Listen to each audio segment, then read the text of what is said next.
Untuk saudara yang sudah menerima kalender ini, kalau ada yang belum menerima, saudara mungkin bisa menghubungi sekretariat. Tapi memang didahulukan yang saudara yang terdaftar ya. Ya, kenapa? Karena saya belakangan ini semakin merenung bahwa Tuhan Yesus itu tidak cari pengikut. Tuhan Yesus cari murid. Oke? Untuk mengembalikan mereka sebagai anak-anak Tuhan. Ya. Jadi di kalender ini disediakan untuk membangun kita bersama-sama untuk kita mempersiapkan kedatangan Tuhan yang kedua kalinya. Nah, apakah ini satu-satunya tools? Saya bilang tidak. Saudara bisa dapat apa saja, tetapi dari sini kita bisa memperoleh satu tuntunan yang sistematis dari satu bulan kepada bulan yang berikutnya, kepada bulan yang berikutnya, kepada bulan yang berikutnya. Seperti misalnya Januari itu kan restoring relationships. Ini hal yang penting bahwa sebelum Tuhan Yesus datang, anak-anak Tuhan itu membangun kembali, menghidupkan kembali hubungan. Di bulan ini itu mengampuni. Tapi bukan cuma mengampuni, tapi aktif untuk mengampuni. Itu sebabnya dikatakan forgiving offenses. Bulan Maret itu kita masuk dalam berjalan dalam rekonsiliasi. Bulan April melatih kerendahan diri, kerendahan hati. Kemudian bulan Mei, hidup tidak mementingkan diri sendiri. Bulan Juni, meninggikan yang rendah. Bulan Juli, mengejar kekudusan. Bulan Agustus, berjalan dalam kesalehan. Bulan September, hidup sebagai warga kerajaan sorga. Bulan Oktober, temanya adalah tetap waspada. Bulan November, memelihara semangat ketekunan. Bulan Desember, menjalani kehidupan yang penuh dengan kesiapan. Dan saya percaya ini suatu tuntunan yang sangat baik. Jadi saudara dibagikan ini, jangan cuma lihat kalender liburannya. Kapan liburan? Enggak, saudara. Ini gereja lokal serius, ya. Dan ini diterapkan di seluruh jajaran Rock International Ministries di seluruh dunia. Itu diterapkan. Sorry.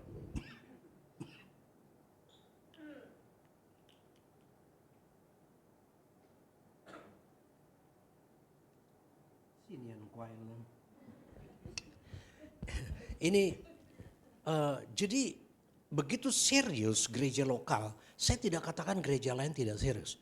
Begitu serius gereja lokal mempersiapkan semua kita untuk mempersiapkan kedatangan Tuhan. Ya, ini kita galang bersama dananya. Dan tujuannya gini, kita diingatkan bahwa setiap bulan tuntunan sampai nanti saudara dan saya siap untuk menjadi mempelai Kristus. Nah, semua perjalanan ini dan mempelai itu kan nggak bisa anak-anak kecil, harus siap. Oke, jadi saudara kalau belum dapat karena belum terdaftar, ya saya minta maaf karena memang ini tujuannya disiapkan bagi saudara yang komit di gereja lokal. Tapi mungkin juga bisa menghubungi saya kalau memang saudara menyadari betapa pentingnya tuntunan ini. Kemudian tuntunan bacaan Alkitab. Semua itu saya perhatikan disusun dari kitab ini ke kitab ini, disusun dari terus masuk itu. Itu nggak mudah saudara melakukannya. Sama sekali nggak mudah. Kalau nggak percaya coba sendiri aja. Ya semua ada hubungannya. Ya semua ada hubungannya. Kitab Lukas, Kejadian, kemudian kitab Mazmur. Nah, tuntunan ini sederhana. Membawa kita untuk menjadi murid Kristus. Bukan sekedar orang Kristen yaitu pengikut Kristus. Tapi menjadi anak-anak Tuhan. Oke? Baik, ini yang saya mau sampaikan. Nah, forgiving offenses itu tema pada bulan ini. Di mana anak-anak Tuhan itu diajak untuk aktif aktif di dalam mengampuni. Bukan cuman ya saya mengampuni. Tapi ada satu perbuatan, ada satu tindakan nyata yang muncul dari hati yang mengampuni. Kalau perhatikan di dalam Kolose pasal 3, karena ini ayatnya diambil dari Kolose 3 ayat 13, itu berbicara tentang manusia baru. Saya bisa bayangkan bahwa ada banyak orang Kristen, bukan anak Tuhan, mengaku Kristen, tapi hidup dengan cara hidup yang lama. Itu sebabnya memang ada perbedaan antara orang Kristen dan anak Tuhan. Temanya bulan ini pengampunan yang akan kita bahas ya. Jadi pembahasannya kalau kita lihat dari ayat ini itu dua hal, yaitu sabar dan mengampuni. Nah inilah tema bulan Februari, saudara bisa dapatkan di sini. Ayatnya diambil dari Kolose 3 ayat 13, yaitu sabarlah kamu seorang terhadap yang lain. Dan ampunilah seorang akan yang lain apabila yang seorang menaruh dendam terhadap yang lain. Sama seperti Tuhan telah mengampuni kamu, kamu perbuat jugalah demikian. Oke, sebelum saya lanjut, saya ingin menyampaikan begini. Saya ingin menyampaikan begini. Firman Tuhan bukan untuk menuduh kita. Oke. Di dalam kitab Mazmur dikatakan, firman Tuhan adalah pelita bagi kakiku. Bukan bagi kaki orang lain. Firman Tuhan adalah pelita bagi kakiku. Supaya apa? Supaya anak Tuhan tidak tersandung. Dan akhirnya menjadi batu sandungan. Sudah tahu batu sandungan ini tidak main-main. Tuhan bilang begini, ikatkan di kakinya batu kilangan. Batu kilangan beratnya minimal 2 ton, 2000 kilo. Karena tebalnya sekian, minimal tebalnya 15 cm, garis tengahnya itu 2 meter yang dipakai untuk menggiling anggur. Itu batu kilangan. Begitu berat sampai seseorang gak bisa mendorong batu untuk muter. Harus ditarik oleh sapi atau kerbau. Ya. Jadi saudara, pelita bagi kakiku dan terang bagi jalanku. Jadi mari, apa yang akan kita bahas ini tidak mudah untuk dimengerti. Selama 1 bulan ini kita membahas banyak hal yang sama sekali tidak mudah untuk dimengerti. Tapi pegang ini, bahwa firman Tuhan pelita bagi kakiku dan terang bagi jalanku. Ya. Semua firman Tuhan baik untuk nasihat, baik untuk memperbaiki kelakuan, baik untuk membangun kita. Amen. Nah, ini kalau di seminar-seminar namanya disclaimer, gitu ya, supaya saudara bisa mengerti ini. So temanya pengampunan, pembahasannya adalah sabar dan mengampuni. Sabar lawannya marah atau cepat marah, betul?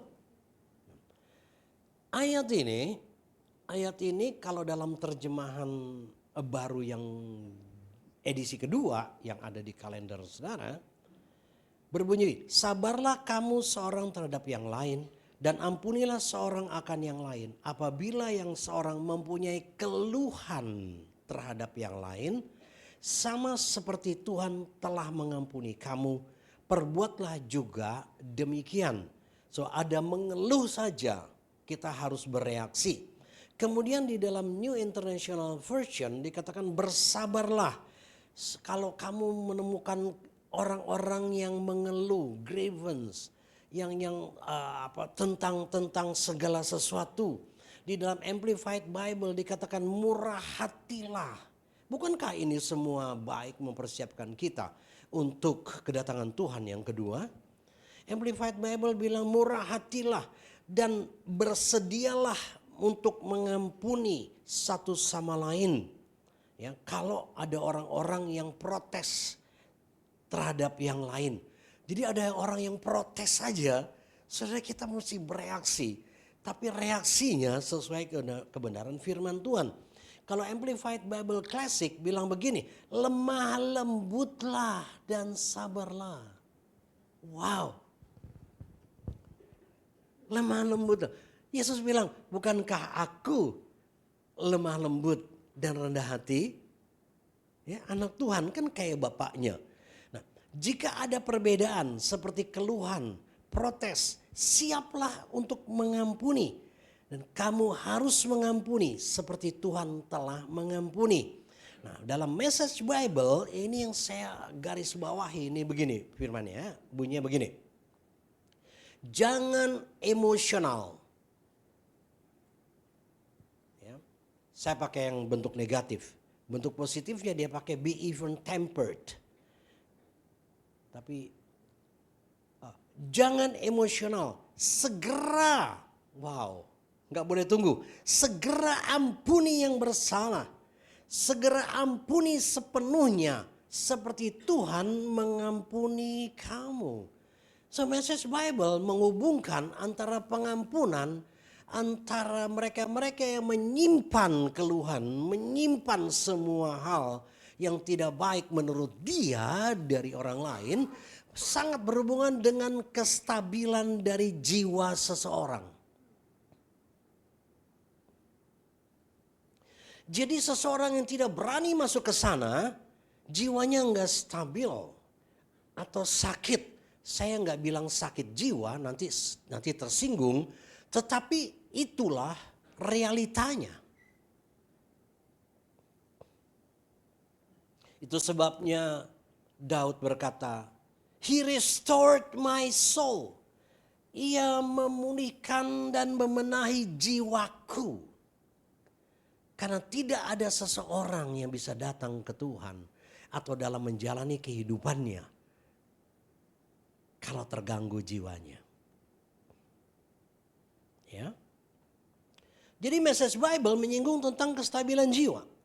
Seseorang yang mudah marah, meledak, mengeluarkan kata-kata kasar, sulit mengampuni, bahkan tidak dapat mengampuni, menunjukkan bahwa jiwanya tidak stabil.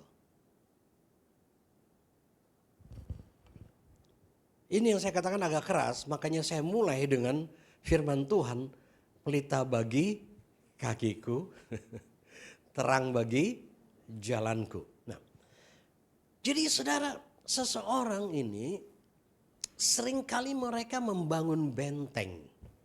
Waktu ada sesuatu yang datang ke hati atau perasaan seseorang yang menyebabkan terganggunya perasaan dia, maka dia bangun benteng dan reaksinya macam-macam. Reaksi ini adalah luapan dari emosi yang terganggu. Itu sebabnya Message Bible bilang be even tempered. Jangan emosional. Ya, luapan emosi yang terganggu itu macam-macam. Atau luapan emosi positif juga bisa. Seperti mengasihi dan sebagainya. Tapi seringkali ini luapannya bisa menangis, mengeluh, dan marah. So marah cuma luapan emosi. Yang muncul dari sesuatu yang mengganggu perasaannya. Nah, luapan emosi ini semua manusiawi, namun semua harus ada batasnya. Oke? Ada yang tarik napas, kok keras banget kedengaran sampai di sini yang tarik napas. Saudara perhatikan bahwa lukisan ada frame-nya.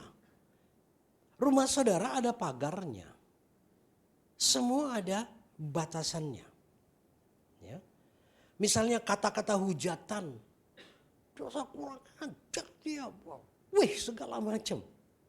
Harus dipertanggungjawabkan. Dampaknya macam-macam, nggak bisa tidur dan sebagainya. Makanya firman bilang begini, selesaikan sebelum kamu tidur.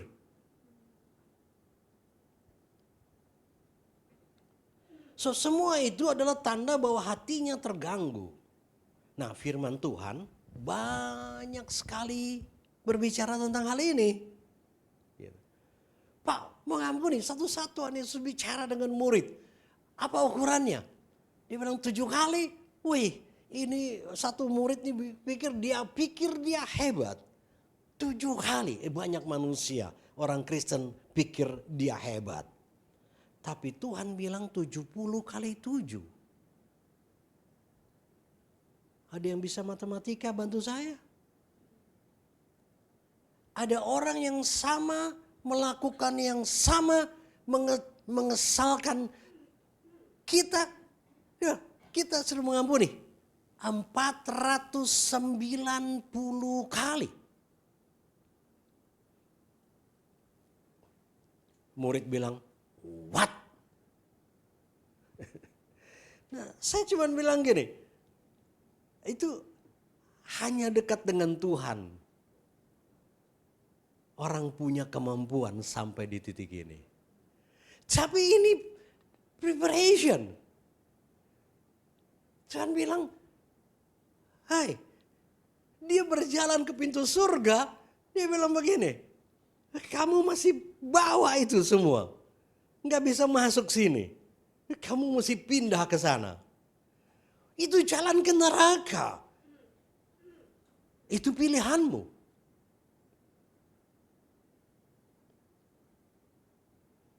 Jadi saya mau orang yang gak dekat sama Tuhan, gak punya kemampuan ini. Makanya waktu Tuhan Yesus bilang 70 kali 7, Tuhan itu gak gila gitu saudara. Tuhan berikan kekuatannya.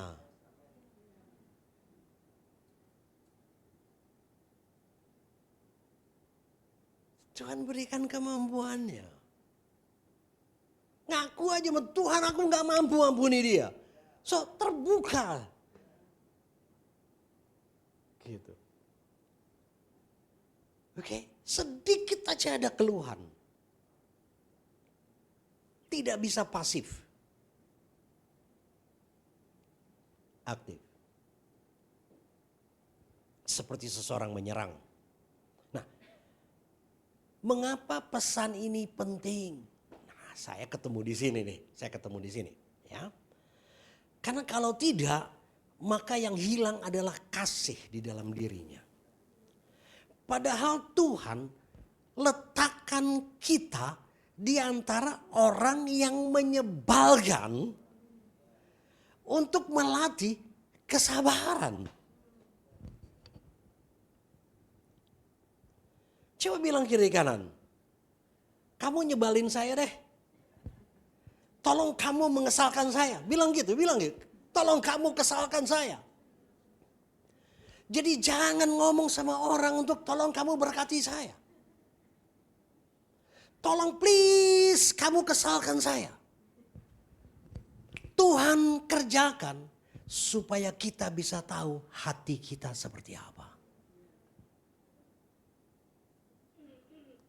Supaya kita bisa mengaca. Dan semua ini yang saya temukan begini. Ini proses pendewasaan. Hanya anak Tuhan yang siap menantikan Tuhan datang dan masuk sebagai mempelai. Hanya anak Tuhan yang dewasa. Ini yang akan saya ajak untuk kita bahas lebih dalam. So please, hati ini tanah yang subur ditabur oleh benih firman.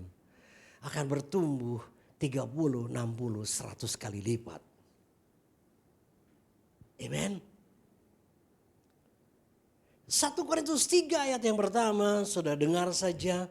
Dan aku saudara-saudara pada waktu itu tidak dapat berbicara dengan kamu seperti dengan manusia rohani. Tapi hanya dengan manusia duniawi yang belum dewasa dalam Kristus. Ini ayat-ayat pendewasaan. 1 Korintus 3 ayat yang ketiga berbunyi, karena kamu masih manusia duniawi. Manusia duniawi kan gitu. Ya kan? Tampar pipi kiri, kau hantam. Dari mata, hidung, pipi, tenggorokan. Dan manusia membenarkan untuk melakukannya. Ya jelas dong, aku kan sakit hati, aku diginiin. Coba pikir. So, talk to Jesus. Bicara sama Tuhan aja. Orang-orang yang datang ke saya seperti ini, saya cuma mau melihat. Kalau dia masih anak-anak, saya nggak bisa bicara firman. Saya cuma tersenyum. Tuhan bawa dia untuk lebih dewasa, Tuhan. Gitu. Ya. Nah, nanti saya berikan banyak kesaksian tentang hal ini. Ya. Karena kamu masih manusia duniawi, sebab jika di antara kamu ada iri hati dan perselisihan, bukankah hal itu menunjukkan bahwa kamu manusia duniawi? Dan bahwa kamu hidup secara manusiawi? Beberapa waktu yang lalu bicara tentang hal ini kan sekolah ya. Itu kita dapati di sekolah. Anak-anak tuh gampang banget bertengkar.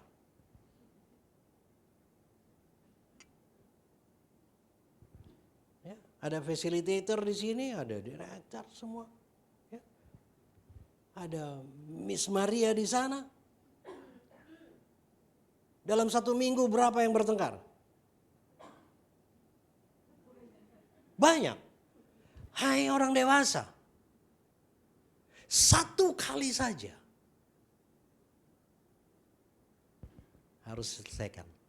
Karena kita nggak tahu setelah 1 kali kita masih bernafas atau tidak. Ya.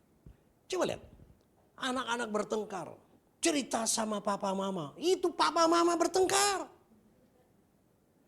Anaknya udah main, papa mamanya masih bertengkar. Anak gampang begini nih. Peace apa sih? Gini ya. Anak gampang. Orang tua begini. Ini realita. Ini fakta. Tak panggilin bapakku. Kalau istri tak panggilin suamiku. Kalau suami tak panggilin istriku karena istri lebih gagah. So, ini semua pendewasaan, saudara. Melepaskan hak. Harusnya kan aku diperlakukan begini. Harusnya kan aku diperlakukan begitu. Harusnya. Semua. Waktu saya pernah sampaikan, 4 kali full timer kita keluar masuk di tempat ini. Dan setiap kali keluar selalu ngomongin saya dan ibu dan istri ini di seluruh Banyuwangi ini bukan kayak Jakarta, saudara. Ada orang berteriak nggak tahu. Terakhir itu merembet sampai kepada gembala sidang gereja lain. Saya cuman,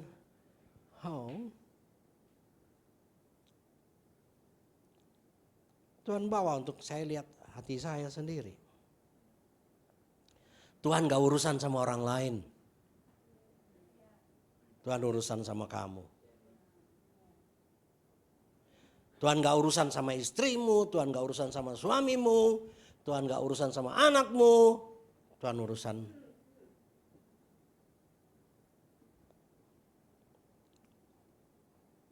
Tapi setiap kali kembali, kami selalu buka tangan kami. Kalau istilah Pak Arifin, kami enggak cuman buka kedua tangan, sak kakiku. Dia ngalamin yang sama. Ya waduh, dia full timer dia. Saudara bukan jemaat, full timer. Omongin dia habis-habisan. Waktu datang lagi, dia bilang, wah saya enggak cuman buka kedua tangan, 2 kaki saya juga saya buka untuk kamu kembali. Dan dia kembali. Ada kok beberapa yang masih ada di tempat ini, tapi pernah lakukan itu. Tapi waktu dia datang ke Tuhan, dia berubah. Itu yang paling penting. Saya dipersalahkan. Kalau ada yang ngomongin saya melakukan sesuatu yang gak pas. istri saya keluar tanduknya. Oh iya.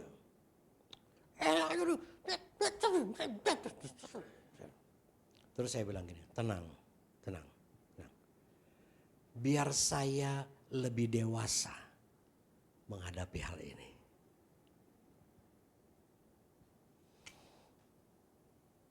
So, temanya apa nih? Tolong kesalkan saya. Saya tadi katakan ada begitu banyak. Ini saya cepat selesai kok. Yang begini-begini ini jangan banyak. Nanti pulang lupa semua. Ya, kita udah sinian kuaile. Sinian how. Saya belajar ini, saya tanya sama kekasih kita di sini yang mengerti semuanya. Kalau mau kursus bahasa Mandarin bisa sama dia. Oh iya, bisa baca aksara. Saya bilang, ini salah enggak? Gitu. Ya, banyak firman bicara begini, banyak. Contoh apa? Kita anak Tuhan, kalau anak Tuhan diutus kemana? Ke tengah serigala. Kita domba kan? Oh siap ketemu serigala. Domba di kalangan domba. Tunggu dulu. Supaya aman, kumpullah di tengah domba. Ada gembala yang jaga. Tetapi Tuhan bilang domba di tengah serigala. Jangan pulang gitu bilang kamu serigala lu serigala jahat kamu. Jangan begitu dong. Tuhan urusan sama kita bukan urusan sama orang itu. Firman katakan jagalah hatimu. Firman Tuhan katakan penganiayaan, penderitaan, pikul salib, sangkal diri. Apa maksudnya? Tuhan firman katakan pertanggungan jawab. Firman katakan persiapkan kedatangannya. So ukurannya apa? 70 kali 7.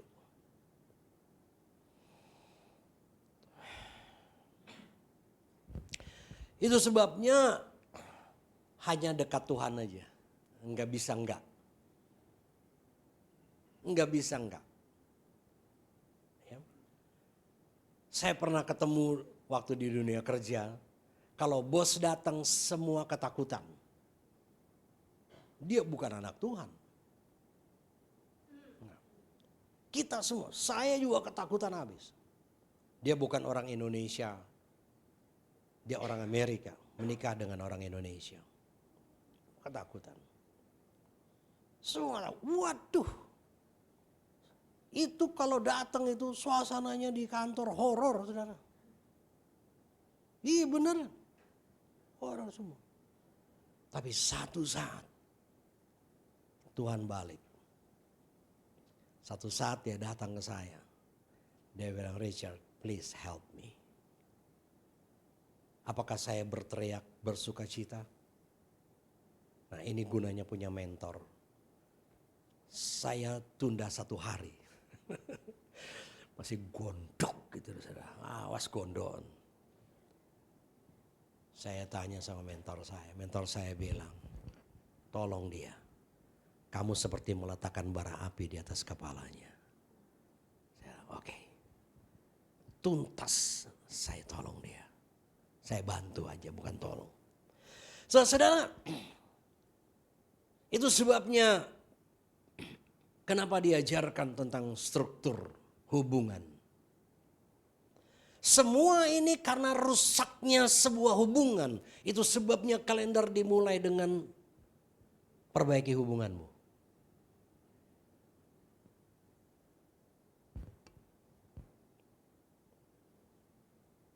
Datang ke Tuhan.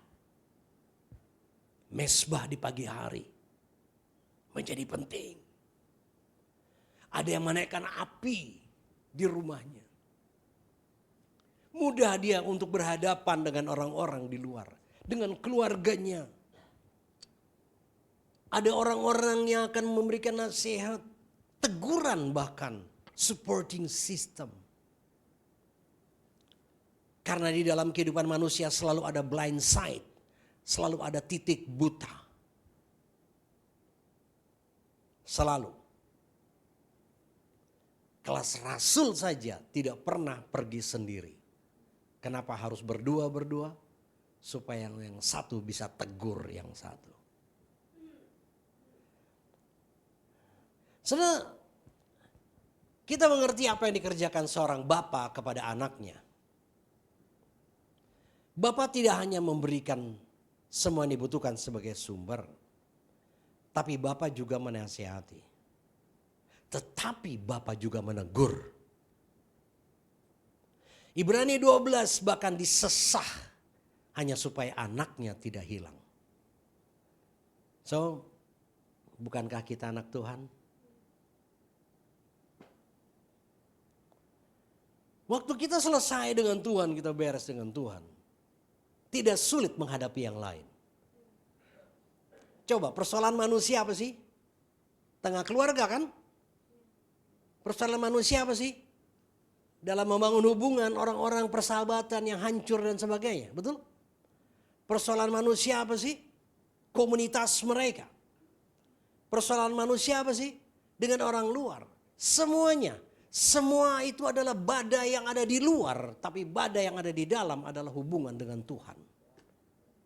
Karena Tuhan bertakhta di hati kita. Amen. Nyanyi dulu yang lagu pertama.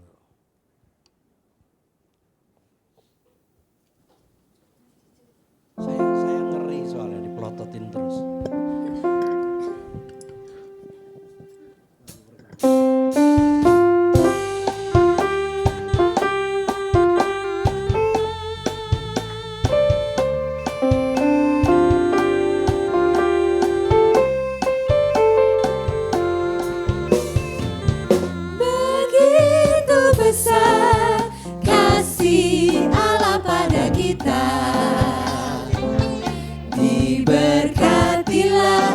Cucu kita di mana-mana. Tuhan mengubah miskin dan menjadikan kaya. Dia merendahkan dan meninggikan juga. Saudara nggak suka ya Tuhan memberkati sampai anak cucu? Masih kereng gitu loh. Kalau ada ganjelan, teriaklah sama Tuhan ya. Tuhan baik kok. Dia gak pernah tinggalkan kita. Begitu besar kasih Allah pada kita. Amin, amin, amin. Diberkatilah anak cucu kita di mana-mana.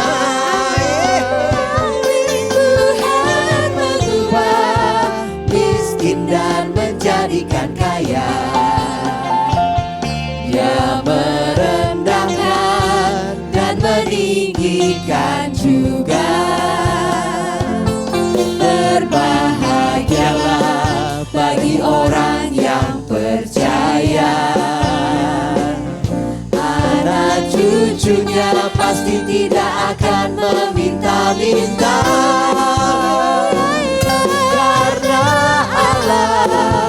Menggenapi firman-Nya, tiada yang mustahil bagi orang percaya.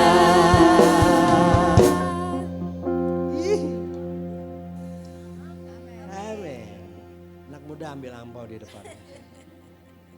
Tahun ini gak ada dari Opa. Yakobus 1 ayat 20, sebab amarah manusia tidak mengerjakan kebenaran di hadapan Allah. Seringkali ada orang-orang yang kelihatan semuanya manis. Tetapi ada anger di dalam dirinya. Ada satu kemarahan-kemarahan yang di dalam dirinya. Yang dia mencoba untuk memendamnya. Entah karena hubungan, entah karena situasi yang ada, entah apa saja. Tuhan katakan, marilah datang kepadaku, hai engkau yang letih lesu dan berbeban berat. Efesus 4 ayat 26 berkata, apabila kamu menjadi marah, janganlah kamu berbuat dosa. Dekat sekali semuanya. Di luar pengampunan dekat sekali dengan dosa. Janganlah matahari terbenam sebelum padam amarahmu.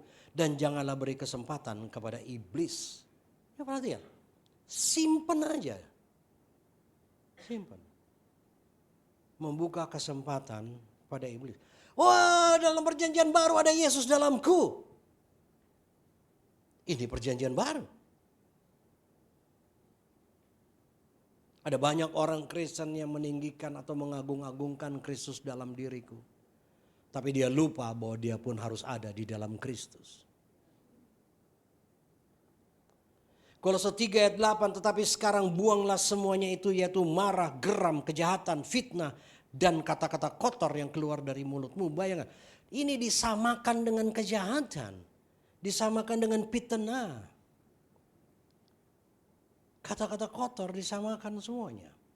Yakobus 1 ayat 26, jika ada seseorang yang menganggap dirinya beribadah tapi tidak mengekang lidahnya, ia menipu dirinya sendiri, maka sia-sialah ibadahnya. Kemarahan yang terpendam, luapannya beraneka ragam. Bahkan sampai pada tubuh dan sebagainya. Dan saya cuma mau sampaikan, semua itu jika tidak mengandalkan kekuatan Tuhan, akan hilang timbul. Oh yes, saya bisa. Tapi bam, muncul lagi. Oh yes, mungkin munculnya bukan setiap hari, mungkin bukan satu minggu. Tapi setelah 1 tahun, bam, dia meledak lagi setelah ini. Kenapa? Karena menyimpan sampah di dalam dirinya. Kita perlu Tuhan, kita perlu supporting system. Apalagi jika tentang pengkhianatan. Kesepakatan yang dilanggar, janji yang dilanggar. Makanya perselingkuhan, Tuhan membencinya. Pada waktu manusia, orang Kristen tidak berjalan di sana, maka dia berjalan di sini.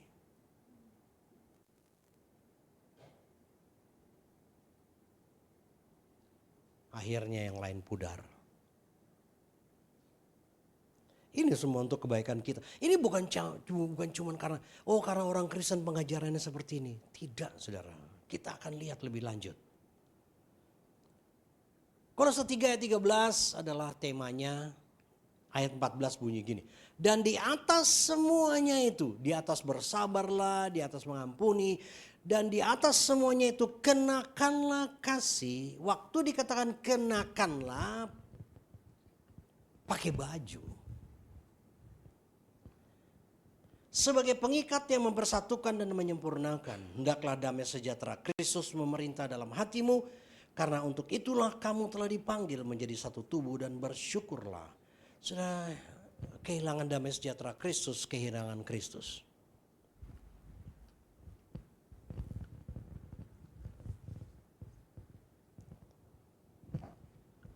Ayat 14 Message Bible bilang, and regardless of what else you put on. Sebaliknya, apapun yang kamu pakai, yang sebagai dasar dari yang kamu pakai adalah kasih. Ini bukan dasar, tapi maksud saya buka baju saya kan enggak ya? Enggak kan? Saya mengenakan kasih. Baju saya namanya mereknya kasih. Kasih yang di dalam mereknya kasih. Kasih aktif. Memberi, mengampuni dan sebagainya. Jadi ini baju saya yang nempel di dalam. Semua yang di luar aksesoris.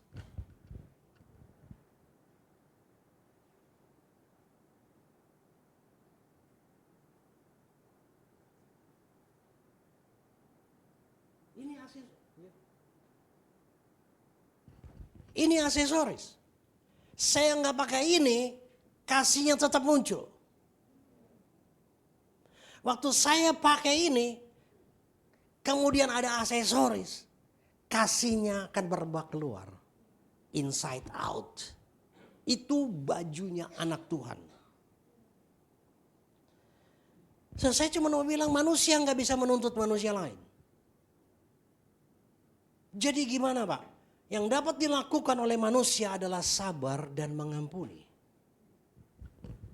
Sedikit saya berikan pelega. Pelega rasa seperti permen pelega rasa. Mazmur 23 ayat 6 ayat yang diambil untuk fotum tadi. Kebajikan dan kemurahan belaka akan mengikuti aku seumur hidupku dan aku akan diam dalam rumah Tuhan sepanjang masa. Amin. Message Bible dalam Amplified Bible bahasa Inggrisnya. Sorry, bukan Message Bible, Amplified Bible. Sesungguhnya atau hanya, surely or only.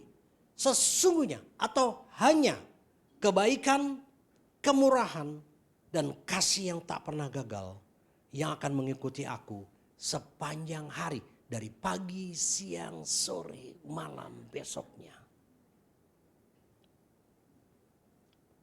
Dan selama hidup saya akan berdiam dalam rumah Tuhan, dalam hadirat Tuhan and His presence. Dan itu menjadi tempat kediamanku. Siapa yang gak suka ini?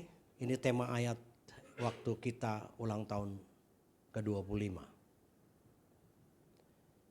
Tapi saudara, mari kita lihat satu ayat sebelumnya.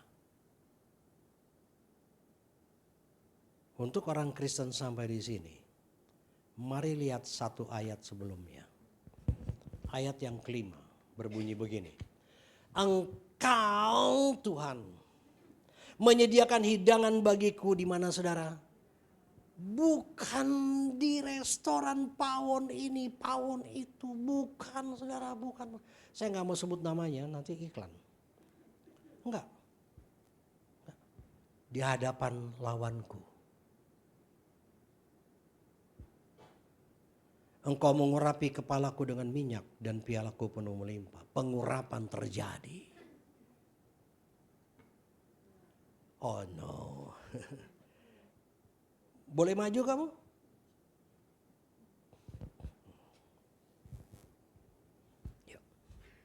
Iya, jangan ketawa. Pukul. Oke, stop. Ini ada rawon. Saudara bisa nyaman gak makan di depan orang yang ngeselin? Saudara bisa menikmati gak tuh bebek panggang,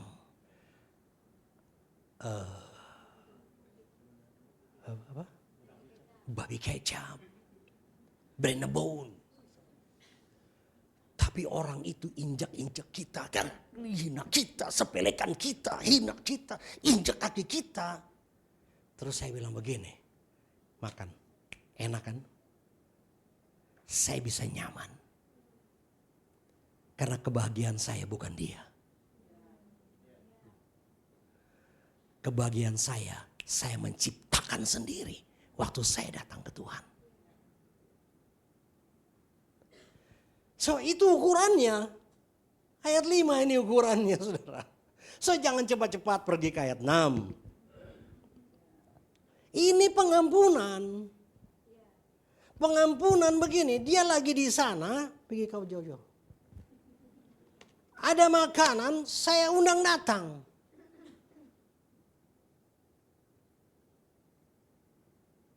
Tante bikin brenebone enak banget. Kamu mesti coba. Dia yang heran. Saya nyaman. Dia bingung. Dia bilang, tulus enggak sini? Karena saya pakai baju dasar kasih, terasa ketulusannya. You know what? Dia bertobat.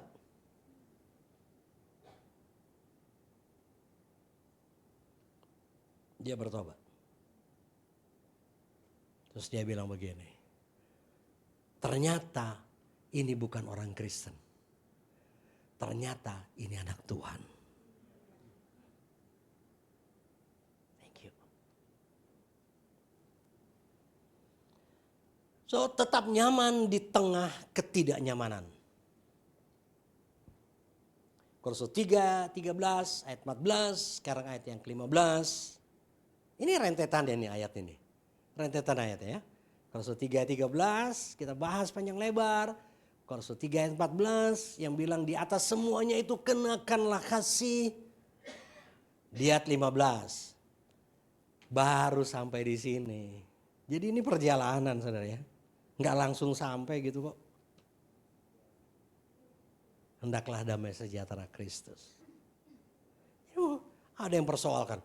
Semoga roh jiwa tubuh. Kok ada kata semoga Pak? Saya bilang dia tajam banget lihat ayat ini.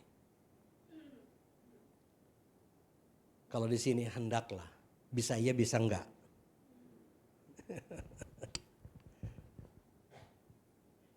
Maybe. Yes, maybe not. Hendaklah damai sejahtera Kristus memerintah. Saudara, memerintah bukan ada. Memerintah bukan ada. Memerintah dalam hatimu. Nah, perhatikan ayat selanjutnya. Karena untuk itulah kamu telah dipanggil menjadi satu tubuh dan bersyukurlah. Kenapa dibilang bersyukur? Karena penulis ini yaitu Paulus kepada jemaat di Kolose tahu persis keadaan manusia secara umum. Amen. So,